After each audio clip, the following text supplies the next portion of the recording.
ಗೋಡೌನ್ನಲ್ಲಿ ಅಕ್ರಮವಾಗಿ POP ಗಣೇಶಗಳು stock ಆಗಿದ್ದಾವೆ. ಆಲೂರು ಗ್ರಾಮ ಪಂಚಾಯಿತಿ ವ್ಯಾಪ್ತಿಯ ಕುದುರೆಕೆರೆಯಲ್ಲಿ ಗೋಡೌನ್ನಲ್ಲಿ ಪಿಒಪಿ ಗಣೇಶಗಳು ಪತ್ತೆಯಾಗಿವೆ. ಅಧಿಕಾರಿಗಳ ಗಮನಕ್ಕೆ ತಂದರೂ ಕೂಡ ಯಾವುದೇ ರೀತಿಯ ಕ್ರಮ ಇಲ್ಲ. ಅಕ್ರಮವಾಗಿ ಪಿಒಪಿ ಗಣೇಶಗಳ ಮಾರಾಟ ಮಾಡಲು ಪಿಡಿಒ ಮಮತಾ ಶಾಮೀಲಾಗಿದ್ದಾರಾ ಅನ್ನುವಂತಹ ಅನುಮಾನ ಇದೀಗ ಹುಟ್ಟಿಕೊಂಡಿದೆ. ಅಧಿಕಾರಿನ ಪ್ರಶ್ನಿಸಿದ್ರೆ ನೋಟಿಸ್ ಕೊಟ್ಟಿದ್ದೇವೆ ಅಂತ ಉಡಾಫೆ ಉತ್ತರ ಕೊಡ್ತಿದ್ದಾರೆ. ಆದರೆ ಯಾವುದೇ ಕ್ರಮ ಇಲ್ಲ. ಪ್ರಸಾದ್ ಎಂಬ ವ್ಯಕ್ತಿ ಗೋಡಾನ್ನ ಬಾಡಿಗೆ ಪಡೆದುಕೊಂಡು ಈ ರೀತಿಯಾಗಿ ಅಕ್ರಮವಾಗಿ ಪಿಒಪಿ ಗಣೇಶಗಳನ್ನ ಮಾರಾಟ ಮಾಡುತ್ತಿದ್ದಾನೆ.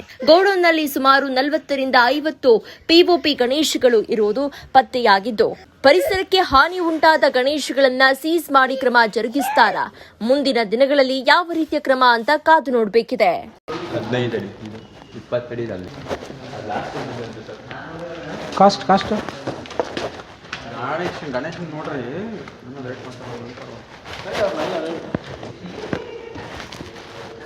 ಡೌಟ್ ಬಂತೈತೆ ಡೌಟ್ ಬಂದೈತೆ ಅದಕ್ಕೆ ಹೋಗಲ್ಲ. ಎಷ್ಟಿದೆ ರೇಟು? ಅದು ಒಂದೊಂದು ರೇಟು.